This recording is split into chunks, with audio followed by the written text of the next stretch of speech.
Hello everyone, welcome to chapter 124 on my RLDR Custom Creations YouTube channel. It is the weekend edition again, and in the weekend edition, I am going to describe how I prototyped and designed projects for kids when I was employed. Okay, if you want to see how I did that, you know what to do. All you have to do is stay tuned.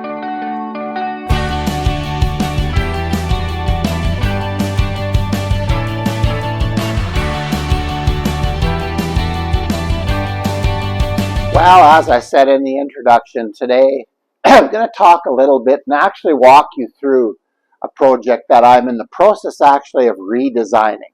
So that's going to come a little later. But, you know, it isn't YouTube if you don't do a little bit of creative staging here. So I work on a number of different things at the same time. And I think that's left over from my teaching career. And I've only been out about a year and a half yet. Year and three-quarter, those habits are still pretty ingrained. So in the house, this last week, okay, there's one caveat to all of this. The boss has not been doing well. She's in a lot of pain, and we're trying to work on that and get that solved. So it basically keeps me in the house maybe a little more than normal. But that's the way it works. She helped me out all the time, and I help her out, and that's the way we work. We're a team. So that has maybe cut into my work time a wee bit. But so in the house, the renovation, the floor, I finished screwing the floor and floated it yesterday. But I ran out with about, 20 square feet left to do. And I completely ran out of the leveler stuff. So how it worked, I'm not sure. I never used that product before, and it's set up really fast. I wish it was a little slower. That would have been nice. But anyway, that's what they had, and I bought it, and away we went. So anyway, we're working in the house. We're supposed to be having doors painted this weekend. We're going to get my granddaughter out here to paint, and I was going to help her. But with what Sheila's going through, we need to take a little bit off the plate now, so we got rid of that one. My granddaughter, yes, she's going to come out and paint with me yet, but not this weekend. So the other things I've been working on here is, this is the towel cabinet for above our toilet in the bathroom. Just kind of have the carcass roughed out. Got to drill the holes for the adjustable shelving and build a door and things like that. So I kind of work on this when I come out here, and I want to work with real wood. It's fun. Okay, then the chair that was in the previous episode, that's getting picked up today. Now that I've had a couple of days to sit with it, I'm quite happy with the way it turned out. I hope they are as well. So, but anyway, the one thing that I'm going to be doing, this excites me a little bit, is my neighbor brought this ATV shaft over, and I'm going to put this in my lathe and weld it and machine it down again, and hopefully I can make this work out for him. So, yeah, there's always stuff to do here. In fact, there's so much to do. So, but the thing is, it's lots of content, so that's kind of what we're after as well. So, with that in mind, let's change gears and let's get on to today's project. Now, I spent 32 years teaching, probably I would estimate 30 years in the shop. My first 2 years were kind of academic stuff. They hired me with the view that the shop teacher was retiring in a couple of years, and then I could step in, which I really appreciated our local board for taking a chance on me. I appreciated that. But in university, the group that I was with was challenged by one of our instructors. And the comment he made was, is your class going to be the one that builds the same project for the next 40 years? You know, and I vowed, no, that wasn't going to be us. So I looked at what Saskatoon schools were doing. We're just a little pittance of a shop compared to that. And they were generating wonderful furniture and doing all kinds of cool stuff. So I thought, no, that's what we're going to do. So I eventually changed the timing and everything around, gave students more time so we could attempt more demanding projects. One thing I learned early in my career is that, well, I learned it in university. If you have a project for kids, I don't view that as a terribly creative way to teach industrial arts. You need to have diversity. They need to be building what they want to build. Now, yeah, there are limitations. If you've got a group of 30 students, well, nothing kills creativity in a class like high numbers. There's just certain things you can't do. And I was fortunate through most of my career. I didn't really have those super large groups, just a couple of years. So that really helped. But I don't know. I basically what I did in grade 7 to 9. In grade 7 to 9, by the time I was about 5 years into my teaching career, all the projects we did in grade 7, 8, and 9 were projects that I had designed. Because I found most of the time when you okay, there wasn't downloading. There was no such thing as downloading off the internet then. You found a plan in a book somewhere or at Lee Valley or whatever. But they were always, the joinery was too complicated for a mass group of grade 8s, say, to do, or grade 9s. So I would take a basic idea, but I would simplify the joinery, make it something that they could do, because when you have big numbers, if you have to stand beside each kid while they're doing their joinery or whatever, it just doesn't work. You need to be able to circulate, and I gave them things that I could explain very quickly and they could do quite easily. So yeah, in grade 7, and when I came up with this, like the Frosty, I had never seen anything like that before. But you know, when you think you've invented something, you probably haven't. So that was grade 7. Grade 8 was small furniture. Grade 9 eventually was skateboards, longboards, things like that. Now that I'm working with my homeschool groups, I find that I can move those high school projects, I can move them down, in some cases, 3 grade levels. Because I only have 4 students to supervise in here. I can help, I can give advice.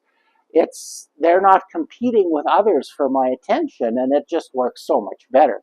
So I have, technically, I think he's a grade 8 student building, nope, sorry, grade 9 student building an acoustic guitar. So hey, I think that's going to work out pretty well. So anyway, in grade 10, 11, and 12, I designed a bunch of specialty projects. And also, it's important, and I know a lot of teachers around here do this, you have to make sure you have the jigs and equipment you need to make, say, mortise and tenon joints and that stuff. So if kids download a plan, now they can, and it's a nice furniture project and they need to do mortise and tenon. If you have a jig, they just need to learn how to use the jig, and then away they go. So anyway, basically, I spent a lot of time doing that because I wanted my students to be excited about what they were building. And when you have students that are kind of with the program, they're excited, they're going to work harder on their project. I dealt with a lot less discipline than I normally would have, because when kids are bored and they're a little angry that they're not getting to do what they want, that's a recipe for disaster in the shop. You know, in math, you can't help it. You follow curriculum, but in shop class, you don't have to do that as much.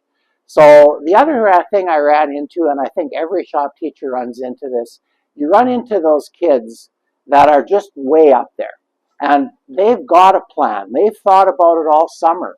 And they want to come in and they want to build a stand-up paddleboard or something, a djembe, which we didn't have a lathe big enough to do, but my student with his dad, very creative family, actually rigged up some kind of a lathe with a bin sweep engine, and I should have taken pictures of that because that's amazing.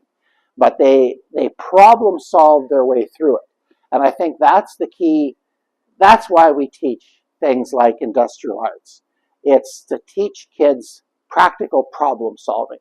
And nothing does it better than a project. So my first electric guitar builder, we're going to talk about prototyping in this video yet. Eventually, he came in every after school and eventually passed me. But in a way, he taught me a valuable lesson about prototyping. I don't have to be the one doing the prototyping.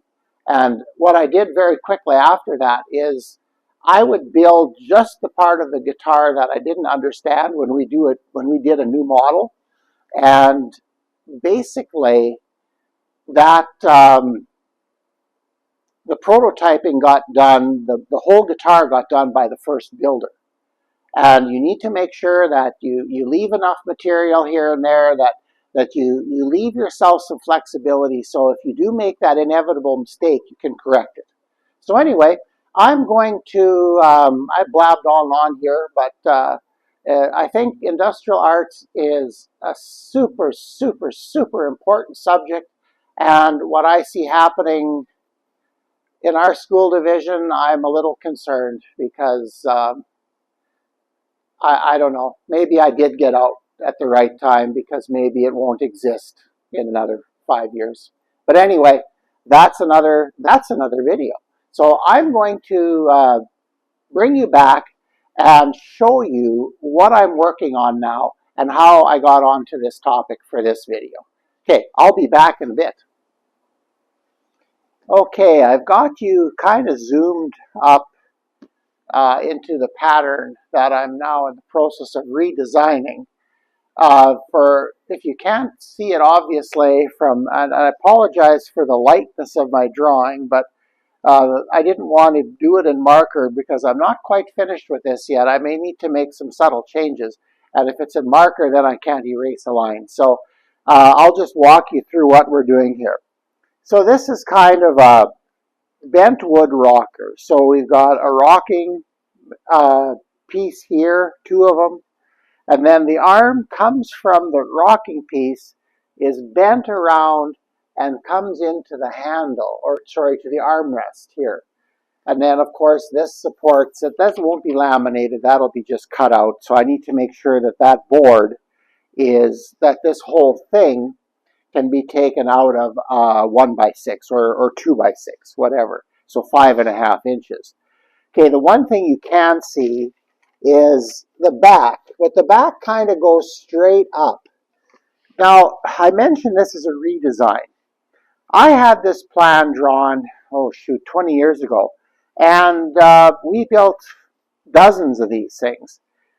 But because I didn't want to get into like doing a fancy seat or anything like that, and often we had big groups in no time, I didn't get very creative on the sitting part. So it kind of went like that. It curved, and then it went up at a bit of a curve, and then students just put boards on it like that, very much like a deck chair.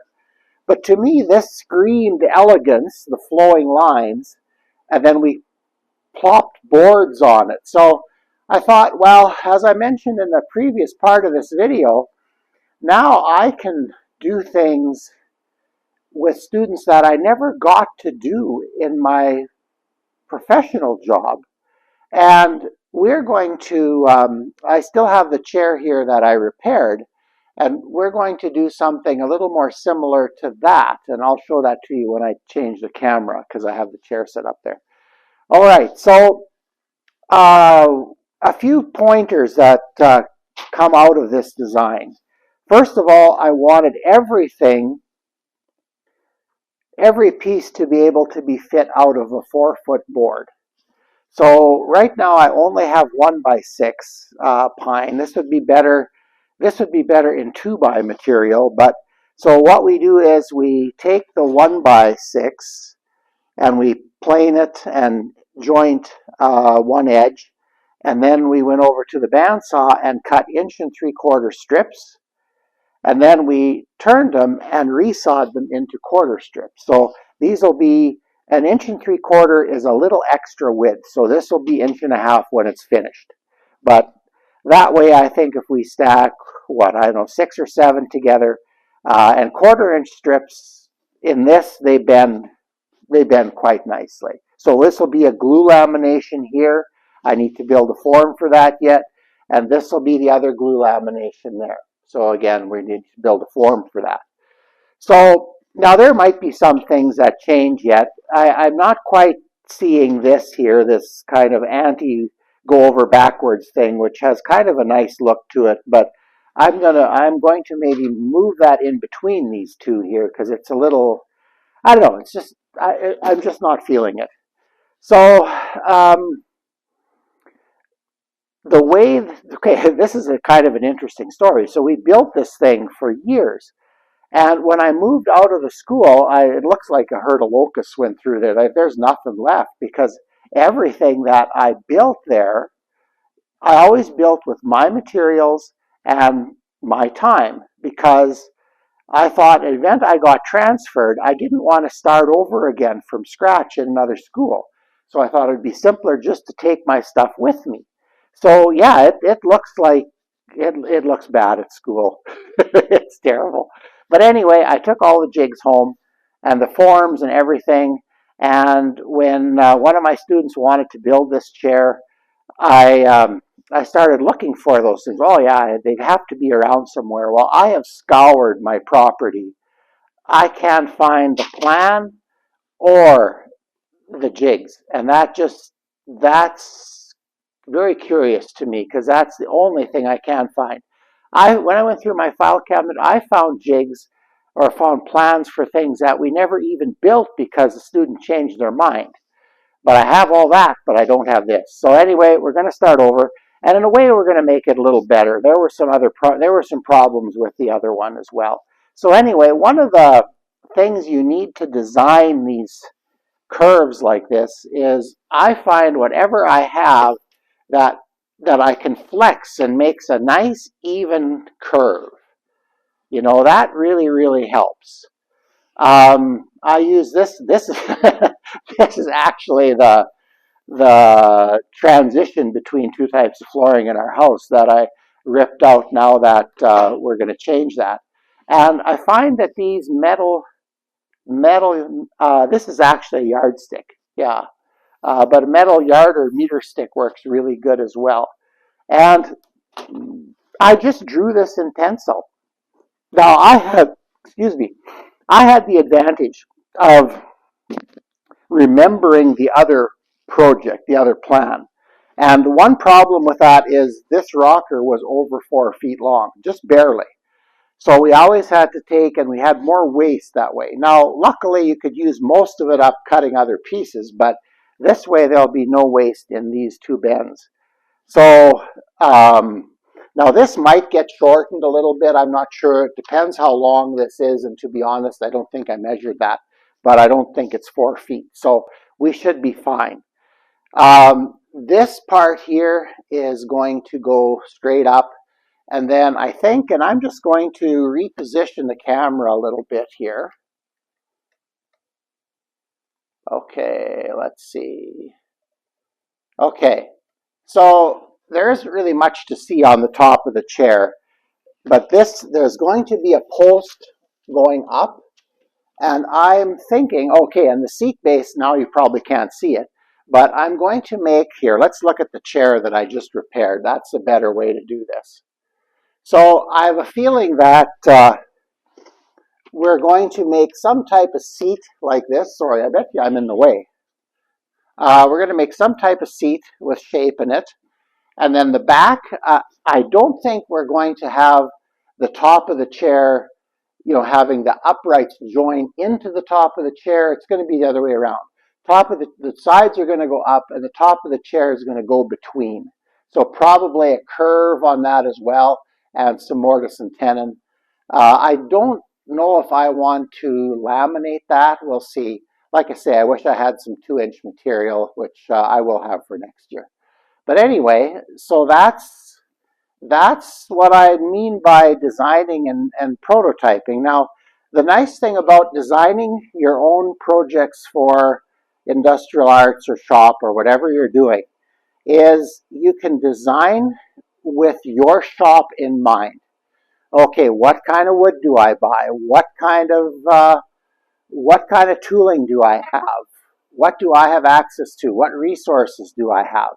And that way, you can make something that fits your shop really nicely. So this is a cool chair. When it's all done, it looks really good. And I want to make it more of a piece of indoor furniture now, as opposed to when I taught in the public system. It was more of an outdoor piece of furniture, although I did suggest to a few of the girls that built it, with some nice cushion work, it would have looked great in the house as well. So, and out of pine, it fits. It's just a nice project. But okay, now my student has already started this project, but the question would come up, how did she get started with no plan?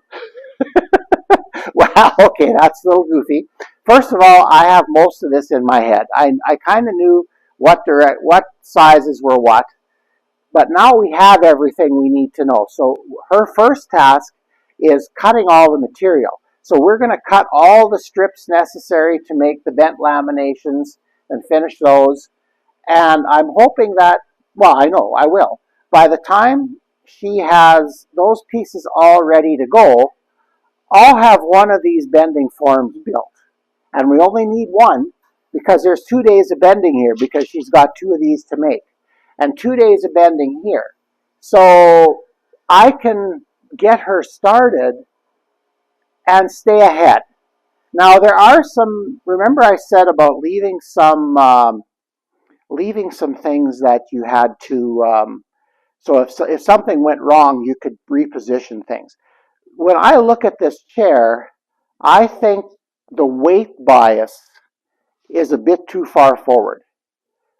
I think when you sit on it, it's going to want to tilt you forward. So we can move this back. We can move this back. We can change that weight bias. If I made this too high, we can lower it a little bit. There's a little extra in here, and I like to design that way.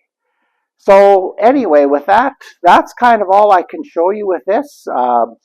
I have enough done for this week now, so my student will continue working with the jointer, the thickness planer, and the bandsaw, and the thickness sander eventually, and keep making all these bending, all the pine to be bent, and that'll keep us going for a bit.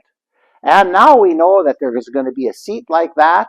Now I didn't draw the front view of this yet, and I don't know if I'll even bother, because I'll just have to pin on the top part where, you can't even see that now, where the mortise and tenons are going to be for the 2 back pieces, and then away we go. So now we can build. The pressure's off a little bit, but okay, so that's all I'm going to show you. We're going to come back and we're going to wrap this video up.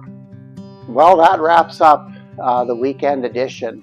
Just a couple of passing thoughts. For those of you that are considering becoming an industrial arts teacher, or some type of what they call different names depending on where you live, like a technology teacher or practical and applied arts teacher, or whatever you do, I would encourage you to only pick that subject to teach if you are passionate about it. If you want to make sure that your students get a good experience. I worry a little bit about the longevity of these programs, but now they've been saying that ever since I came into the system 33 years ago. Actually, when I was started my training, they were already talking that who knows how long it's going to last. And there hasn't been a whole lot of professional work done in this area for a long time. So you won't find a current book on the subject of, let's say, how to teach industrial arts. So If you're getting into this and you have a long-range vision of being a shop teacher, make sure that, first of all, try to develop your own skills.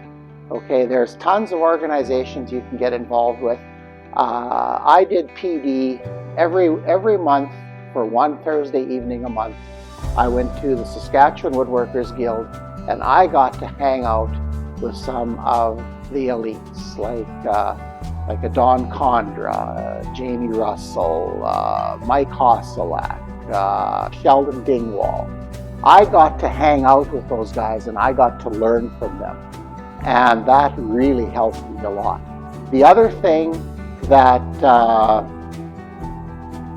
is really important as well is having your students be excited about what you're doing. Their project. They have to invest in it, not just cash, but time and labor. And if you can catch them, you may be developing an interest in them for maybe a potential career. But more importantly, a career doesn't occupy your whole life usually. Like now I'm at the end of my career, but what do I have to do? Well, I've got a list this long of things I want to get done yet. And it's allowed me my skill in woodworking, and it's, I'm not bragging that I have a ton. I have enough to get by, but because you never learn it all.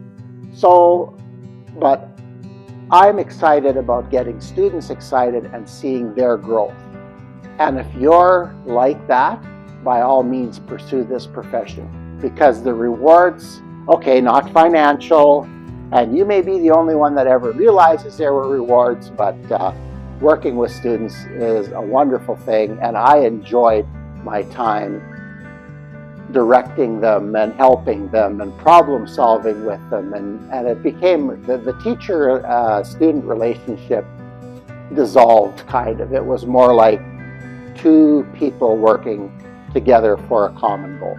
So anyway, I'll get off my soapbox now. Enough talk about this. I feel really passionate about this subject though, and that it should be taught in schools. And I'm hoping that it continues for a long time. But with that in mind, it's time to finally close this thing off. Remember, Frosty, we're getting closer. I think we're over 460 now, so we go up a little bit every week, and thank you so much for that. The weekly edition, I've been getting a little later than I'd like to be, so it'll probably be Thursday or so again. I'll try. With the boss being in the condition she's in now, my focus is changing. So anyway, hang in there. Have a great week. And remember to like, share, and subscribe. And we will see you next week.